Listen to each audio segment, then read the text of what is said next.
ಕಳ್ತನ ಏನಾರ ಇನೋವೇಟಿವ್ ಆಗಿ ಮಾಡ್ಬೇಕಲ್ಲ. ಐಡಿಯಾ ಬಂತು.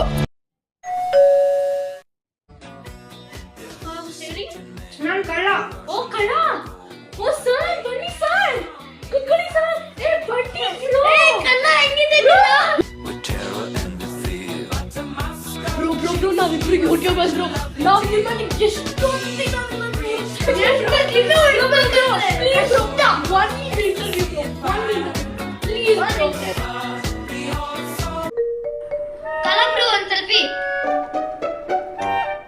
ನಿಮ್ಮ ಹೆಸರೇನು ಬ್ರೋ? ಕಳ್ಳ ಬ್ರೋ. ಕಳ್ಳ ಹಂಗೆಲ್ಲ ಹೆಸರು ಹೇಳಲ್ಲ ಬ್ರೋ. ನೀವು ಎಷ್ಟು ಪ್ರಾಜೆಕ್ಟ್ಸ್ ಮಾಡಿದೀರಾ? ಸುಮಾರು ಅಂದ್ರೆ ಒಂದು 840 ಪ್ರಾಜೆಕ್ಟ್ಸ್ ಮಾಡಿದೀನಿ. ನಮ್ಮ ಮನೇಲಿ ಏನ್ ಕಳ್ತಾನೆ ಮಾಡ್ತೀರಾ ಬ್ರೋ? ಪ್ಲೀಸ್ ಬ್ರೋ ಹೇಳಿ ಬ್ರೋ. ನಾನೇ ಒಂದ್ ಸಿಕ್ಕೋದ್ರೆ ನನಗಿಂತ ಸೈಕೋ ಗ್ಯಾಂಗ್ ಹತ್ರ ಸಿಕ್ಕಾಕೊಂಡಿದ್ದೀನಲ್ಲ ಗುರು ನಾನು. ಬ್ರೋ ಏನಾದ್ರೂ ವೈರಲ್ ಆಗ ಇರೋ ಏನಾದ್ರೂ ಕಳ್ತನ ಮಾಡಿ ಬ್ರೋ, ಫುಲ್ ವೈರಲ್ ಆಗ್ಬೇಕು ಬ್ರೋ. ನೀವು ಬೇಡ, ನಿಮ್ ಸವಾಸರು ಬೇಡ, ನಾನು ಕಳ್ತನ ಮಾಡೋದೇ ಬಿಟ್ಬಿಡ್ತೀನಿ.